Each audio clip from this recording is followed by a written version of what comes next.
All right. Good morning, everybody. Oh, man, that was weak. Good morning, everybody. All right. All right. This side of the room is cool. Okay.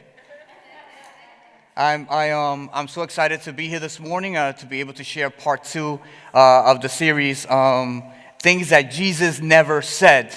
And last week we learned so much as Pastor Armando talked to us about the love of money and the control of money. And for those who don't know me, my name is Pastor Angel. I am the discipleship pastor here at Fusion Church. I always forget to introduce myself, and Armando then has to remind me you have to tell people who you are. You can't assume they know who you are.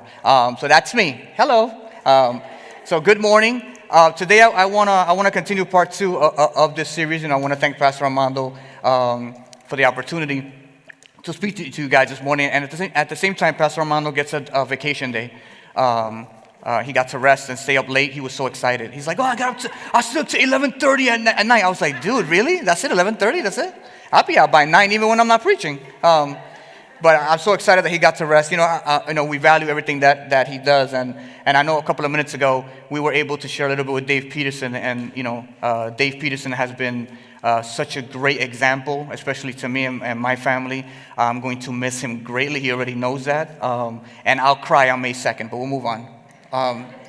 Just want to say a couple of words for Dave. But this morning, I want to continue part 2 of the series, Things That Jesus Didn't Say. How many of you think that if I was to stand in front of this garbage can right now with this basketball, and I would maybe, I'm not going to use the word bad. I don't want to get executed or something. But how many of you believe that if I was to tell you that I can 100% that me standing in front of this garbage can to shoot this shot, I'm going to miss it? How many of you think it'll be way too easy? Way too easy, right? Yeah, I guess you're right. It'll be way too easy. Growing up in church, in sermons and in classes that I took, I was told on multiple occasions in class and in messages that I didn't need to worry about anything because Jesus had it all. He won. He had the victory. There's nothing that can come against me. No weapon against me shall prosper. And all those other verses that they use, and that Jesus paid everything in full. And although this is true, they forgot to tell me the other part, which is although Jesus did pay the price and Jesus did win the victory and Jesus is powerful and you're going to overcome and the enemy can't come against you, I was never told that it wasn't going to be easy. It made it seem as if everything was easy. Like I don't have to think about anything because Jesus paid the price. Jesus has done everything, and I don't have to worry about anything. I was never going to struggle. I was never going to have sickness. I was never going to have any battles. It seemed like everything was easy, as if I was going to waltz through life and never get hit. Like I said, the first part was correct, but they never mentioned the second part. Yes, everything was going to be, Jesus was with you, but that didn't mean that you were going to be immune to other things. It didn't mean that you weren't going to get hit by life, that you weren't going to struggle, that you weren't going to have sicknesses, or that you weren't going to have issues in your life. It was like you were going to waltz through life like saying easy peasy lemon squeezy. As if everything was going to be so handed to you on a silver platter and everything was going to be great. I was going to waltz through life, easy peasy, lemon squeezy. Thank God I said that right, because when I told you she was like, you got it wrong. I said it all wrong. The biggest misunderstanding about Christianity is that it's supposed to be easy, but God never promises that life on earth will see fewer challenges when we give our life to Jesus. But He does promise us that we don't have to face them alone, and this time around because we know we walk in victory with Christ. So even though you are going to face struggles and you are going to face difficulties, it doesn't mean that you're going to do it alone. And today's title is Following Jesus Will Not Be Easy. Giving your life to Christ and following Jesus will not be easy, even though sometimes growing up, like I said, the classes and the teachings that I received made it seem like I was an avenger. I was like that super soldier I'm watching with my son that he doesn't die. He's like 104 years old, it seems like, with that metal arm, and he could defeat everything and nothing can come against him. But it doesn't work like that in the Christian life. Following Jesus doesn't mean that your life is going to get easier. It just means that you have someone that's full of authority, power, love, mercy, that's going to walk with you every step of the way. So you're not going to be doing this life alone. So what are one of the things that we have to consider when we follow Christ? The first thing we have to consider is consider the cost of following Jesus. So as I was thinking about this, and Pastor Armando told me, hey, you're going to preach part 2 of the message, and I had an anxiety attack, and I just started, and Armando knows I try to run away. I never ask him to preach. He's the one that's following me in the parking lot. Consider the cost of following Jesus. And I found a quote from Billy Graham, and Billy Graham said, in other words, Jesus is saying, if you're going to follow me, sit down and count the cost. Sometimes when we do, I don't know about you, but in my household with me and Jashira, my wife, she's my wife, Jashira. I don't like to say my wife, I like to give the name, Jashira. We sit down and we do budgets. How many of you do budgets? We sit down and we do budgets. Jashira sends me spreadsheets at work.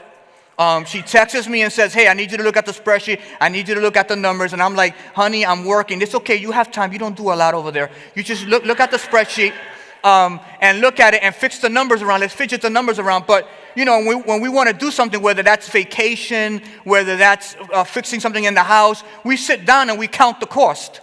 We list what's it going to cost, how are we going to do this, et cetera, et cetera, et cetera. And it's the same thing in following Jesus. We have to sit down and we have to count the cost. What is it going to cost me to follow Jesus? What do I have to give up? What do I have?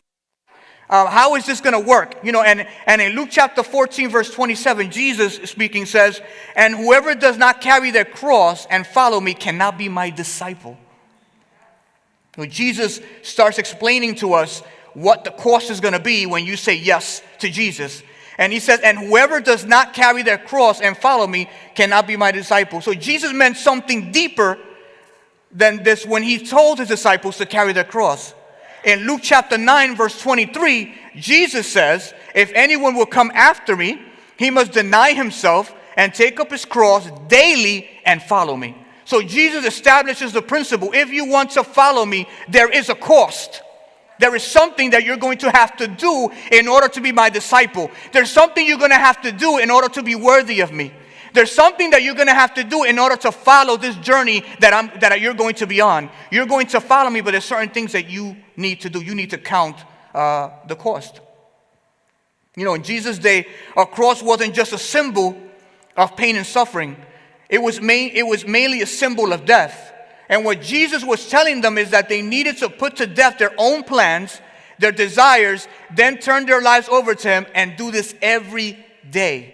We must understand that the road does not get easier when following Jesus. What we want in our plans, it takes a back seat to following Jesus. It's what he wants, it's his plans. And we all have things we want to do. We all have plans in life that we want to do. But when it comes to following Jesus, those plans take a back seat to him. I have my plans as well, but when we follow Jesus, we're telling Jesus we're going to put ourselves to the side and put him first. But the beautiful thing is that Jesus says that we're not going to do this alone. We're not going to suffer alone. We're not going to struggle alone. And putting yourself aside or putting self aside is not an easy thing. You're putting aside your plan. You're putting aside your future. You're putting aside things that you want to do, because what Jesus wants to do will always differ from what we want to do. What Jesus wants to do in our life will always conflict with our plans. It's always going to come against what we want to do, where we want to go, where we want to stay, what are our plans for the future, for our children, for our spouses, whatever it might come to. I guarantee you that God's plans will always never align with yours, because his thoughts are higher than yours. His desires are better than yours. What he wants from you will always be better than what you want for yourself, even though in the moment you don't see it that way. So in order to follow Jesus, there is a cost. Some people put aside their careers to follow Jesus. Some people turn promotions down to follow Jesus. Some people turn maybe living in a better community to follow Jesus.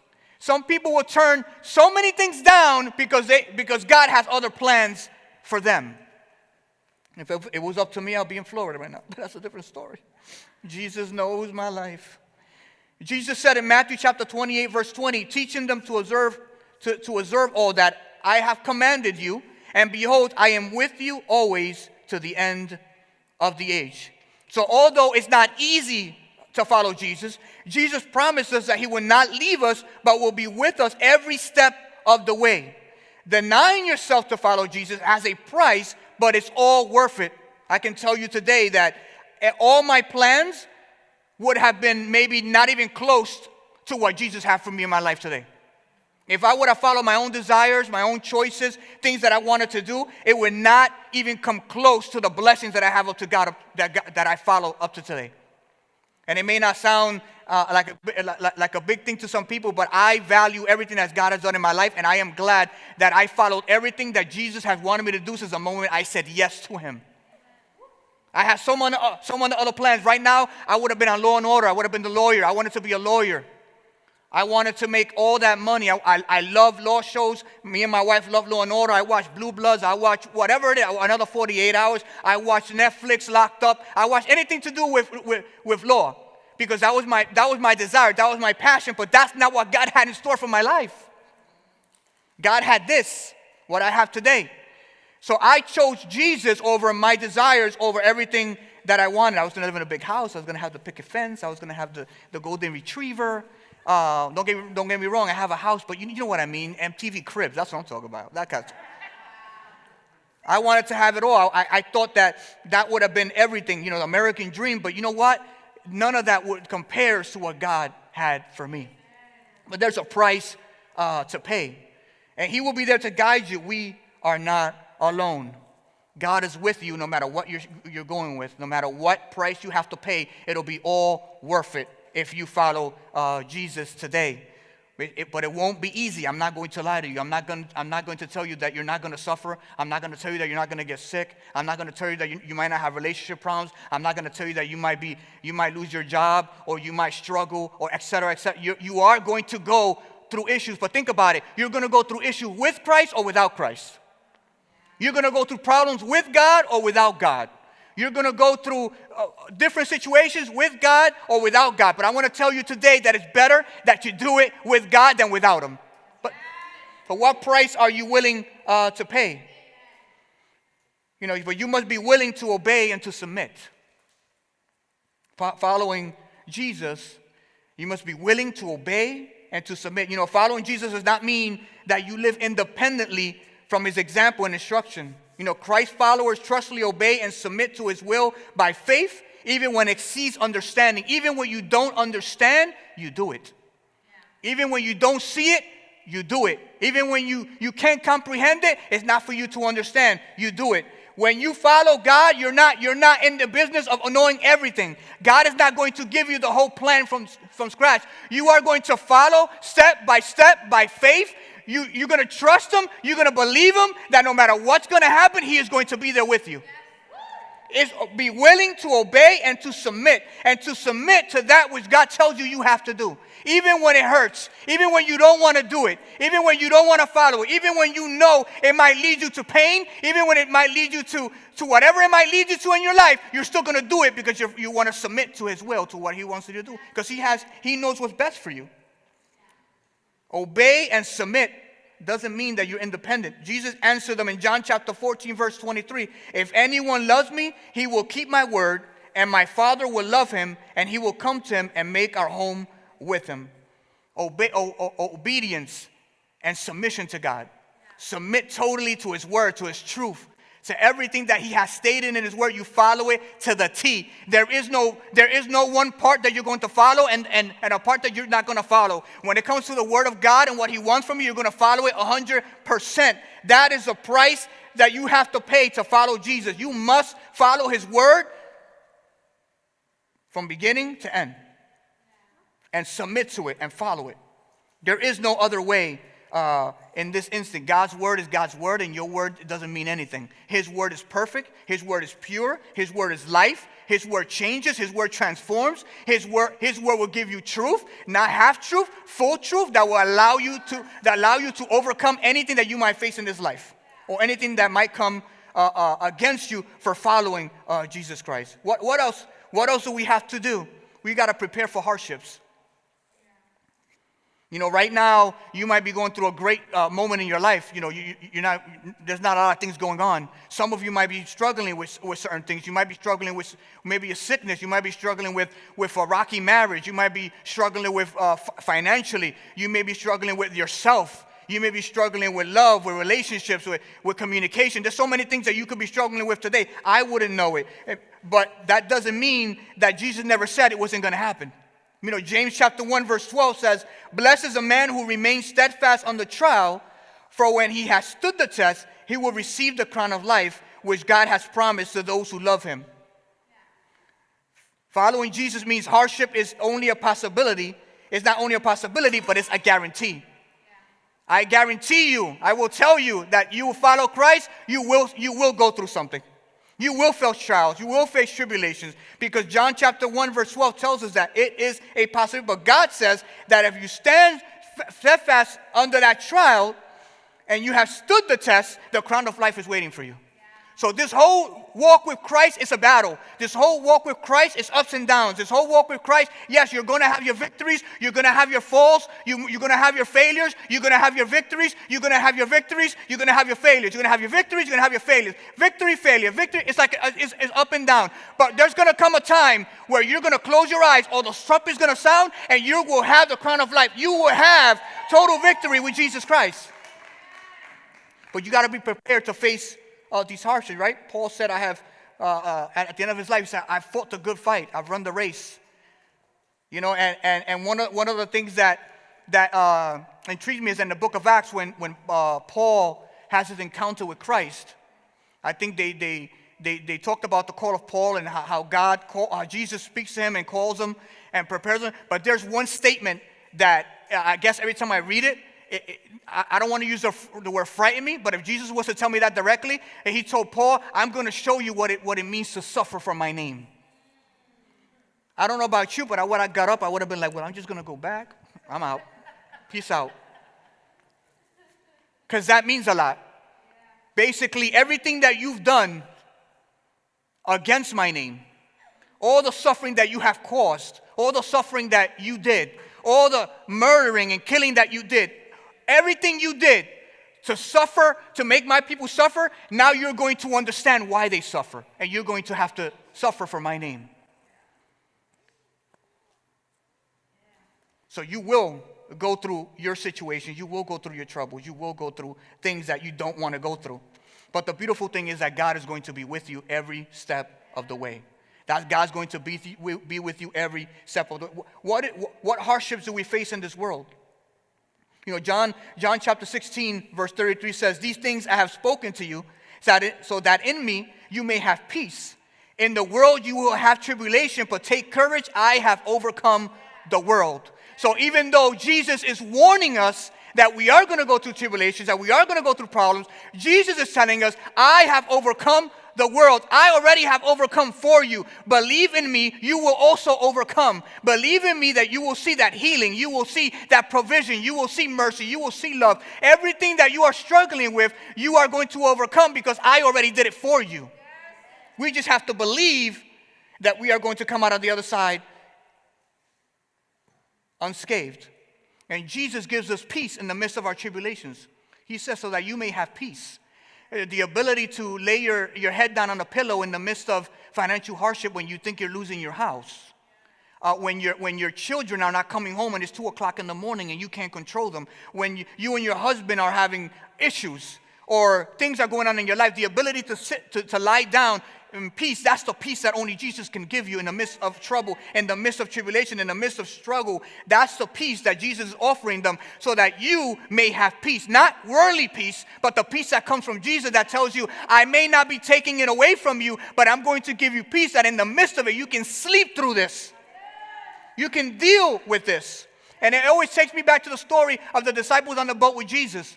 As the storm is rocking the boat, back and forth. Jesus is sleeping, and the disciples are screaming, we're going to drown, we're going to die. Where's the Messiah? And Jesus is like, yo, don't bother me right now. I'm getting my Z's. And he's just calm, not worried about it. That's the kind of peace that Jesus gives you in the midst of tribulation and storms. That's the peace that you need in the midst of whatever it is that you're going through today. That's the peace that you're looking for. And a couple of weeks ago, I was listening to a message by a pastor, and this is the way he presented it, and it took me to a different level when it comes to tribulations and problems. There are going to come times where you're going to be stuck, and he presents the problem as being in a cage where you can't get out, where you feel like there's no exit, where you feel that there's no way that you can come out of this. And what happens is that Jesus comes in, opens the door and says, come out, and he saves you from that situation. Yeah. And I said, well, yo, that's awesome. And I was like, yeah. But then there's going to come times where you're in this cage and you feel you can't get out. Jesus opens the door and says, you're not coming out. I'm coming in. So he's not removing you from the situation, but he's coming into the situation. And that's where your maturity grows and your faith grows and you're able to know who Jesus really is. Because it's easy for him to open the door for you to come out. And it's an everyday thing, but it's a different thing when Jesus opens the door and says, I'm coming in. You're going to have to go through this, but I'm going to be right here with you. So you're going to go through tribulations. You are going to go through problems. But one thing that the Bible guarantees me is that he's going to be with me in the midst of those problems. And that's important. And as I started reflecting as the struggles that we go through, I said, God, what struggles can I share with the church? I want to be open. I want to be transparent. What can I share, the struggles? And I started thinking about the time where I lost my job. I don't know about you, how many of you lost your job, and it's the worst feeling in the world when somebody tells you, we don't need you anymore. And I said, you don't need me no more? And you get all emotional. You do the walk of shame. Okay, I'm leaving. And I remember losing my job and being home for a year and a half, interview after interview. Interview after, no money. No. Yeah, I had to, 20-something-year-old having to ask my mom, hey, you got $20? I need a haircut. I'm just getting nasty. No money and a year and a half. Some people don't go that long. For me, a year and a half was an eternity. I felt like I lived 2 lives. And going interview after interview, interview after interview. So I knew I was in such financial hardship. But there came a point where I understood, you know what?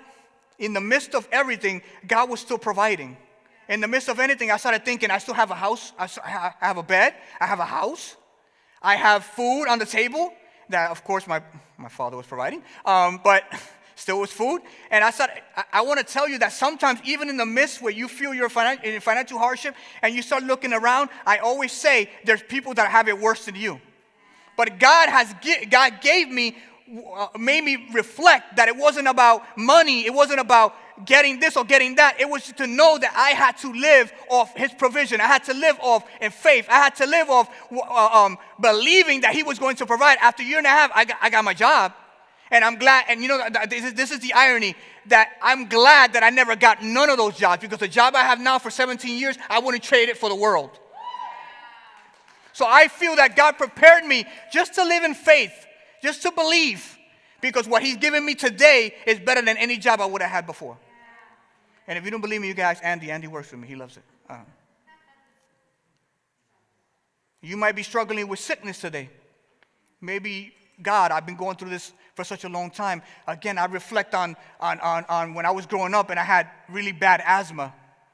I'm talking about bad asthma. I'm going to tell you the kind of asthma I had. And maybe today you might understand this point as well. I used to take 2 steps, and I couldn't walk anymore. I remember my mom walking down the street with 4 boys. We were 4 boys. Walking down the street where I would take 2 steps, and back in the day, I don't want to say my age. Back in the day, there were no pumps. It was just this little blue pill that I would drink, open it up, and these little white dots would land on a teaspoon, and I would drink it, and that's what would open my chest for a limited amount of time. There were no pumps back in, I'm a 77 baby, so now you know my age. So anyway, you can believe me, there were no pumps back there. And I remember my mom would pray and say, man, I don't know what's wrong. So half of the times I would breathe, and I felt like I was taking my last breath. That's how bad my chest was. That's how bad I got. And I remember one day, God's faithfulness is so great.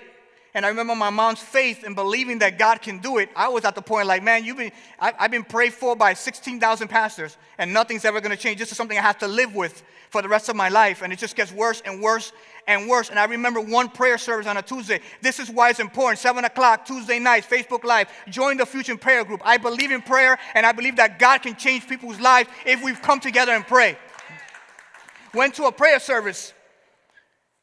And I remember at that time, my pastor, he would play the organ before the service. He played the organ at church. And I remember going to church with my fever spike. I couldn't breathe. My mom made me get dressed. We got in the church van. And it wasn't one ride. You know how the church van is. They make 6,000 trips in the Bronx. Everybody. It's like a school bus. Next house, next house, next house. You know, people sitting on laps like this. We're going to get to church. We're going to get to church. And I remember with so fever and all of that good stuff. Got to church, sat down. I couldn't even, listen, when, you guys know when you're sick, you don't care. You just look like, I don't know why I'm here. My mom walked me up to the front. Pastor's playing the keyboard. He takes out the oil. He puts his hand, he prays for me. Nothing major, just, Lord, you know, I be your child. I remember it to this day. I can picture what happened to this day. He prays for me. How many of you play sports and have sweated up a storm? And then when that wind hits you, that's how I felt. I'm standing there. I feel this wind come from this side to this side, and I felt like that. I sat down. I tell you, since that day, I've never had asthma again. So you may be going through hardships. I wanted to share certain things that I've experienced in my life, just to let you know that you may be going through hardships today, financially, whether it's sickness, whatever it may be. I'm going to tell you that God is with you, and in due time, you will see the victory of God in your life. But there's a price to pay to following Christ. You know, you got to be ready to see yourself in the mirror. And I started looking at this. You know, walking with Jesus means that seeing the sin he reveals. Oh, yeah. That was a tough one when I read it. Because when we come to Christ, we come with baggage.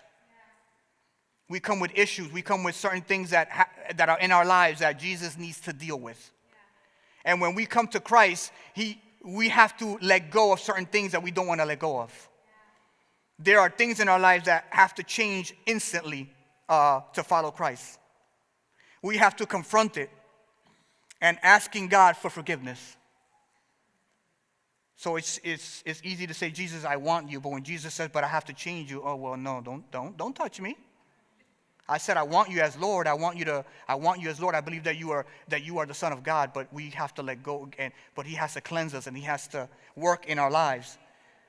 You know, you're going to continue to fall short daily. And that can be frustrating for believers who assume that following Christ is equivalent to perfection. As you still succumb to temptations and earthly pleasures, you will find that having a new heart means you have a new awareness and sensitivity to sin like you never did before. And Christ's perfect sacrifice has covered us from the condemnation, and he will supply you with the strength you need to flee from sin. You know, Jesus comes into our lives, our self-awareness of sin comes more light.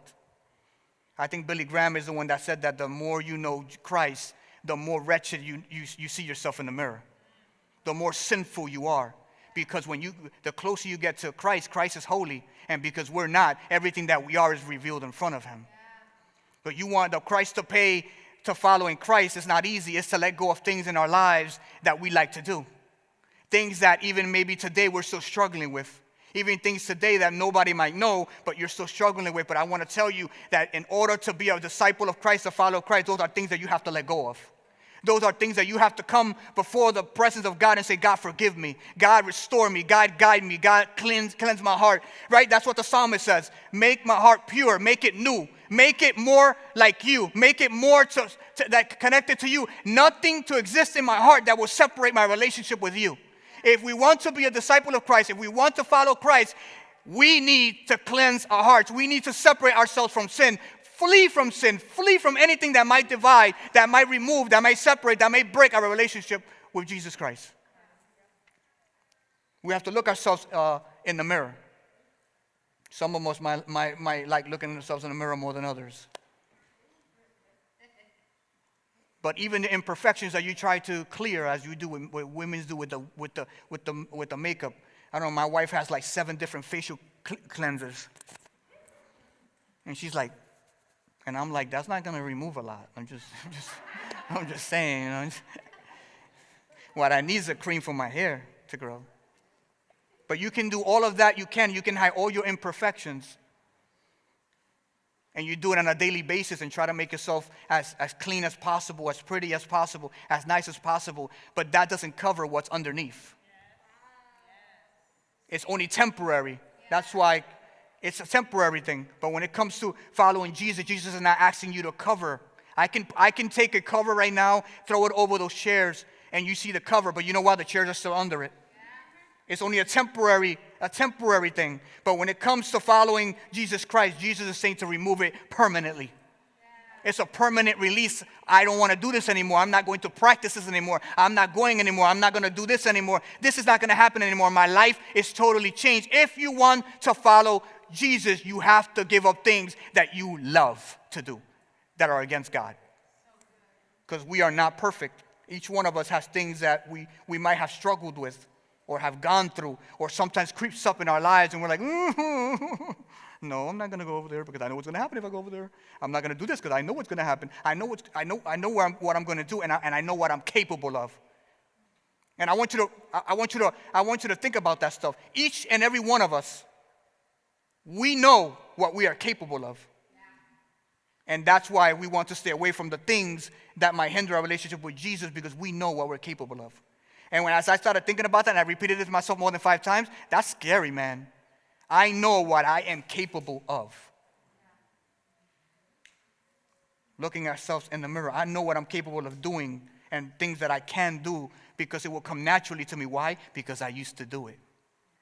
But I don't do it anymore because I'm following Jesus. I'm sacrificing to follow Jesus. We have to be willing to step outside our comfort zone.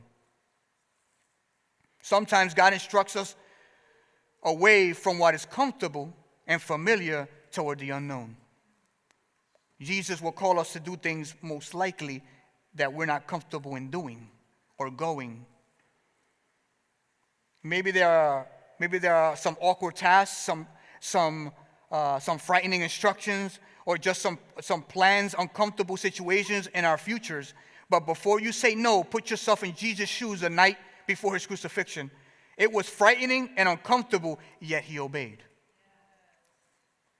God has a good plan for us, and we can trust him when he calls us to obedience, even if it's something difficult. We have to be willing to step out of our comfort zone. Step outside of things that we feel comfortable in doing. When we're following Jesus, he's going to put us in a place where we don't want to be. I want to be honest with you today. If I had my choice in Jesus Christ, I would not be preaching to you today. I want to stay away from the mic, and I want to stay away from the front. I like to be behind the scenes, as far behind the scenes as possible. Not behind the curtain, way behind the curtain. But I submit, and I gave my life to Jesus, and I said, I'm going to do everything possible to fulfill the plans that you have for my life. You have to step outside your comfort zone. Speaking is not my comfort zone. I do not like it. And I'm going to use Dr. Seuss. I do not like it with a cat. I do not like it with a hat. I do not like it with a mat. I do not like it swinging a bat. I do not like it. But I do it because it's what God called me to do. And I'm going to do it to the best of my ability. I'm going to step out my comfort zone. I am not a public speaker. I am not. You may see me here today, but I'm shaking. And after I'm here, I'm probably going to collapse when I get home on the sofa. This is not something that I love to do, but I do it because I love God, and I want to do everything possibly to fulfill what he's called me to do in my life. So he's going to ask you to step outside your comfort zone. And finally, we have to accept him at his word. Your limited humanity means that you will not always understand God's sovereignty.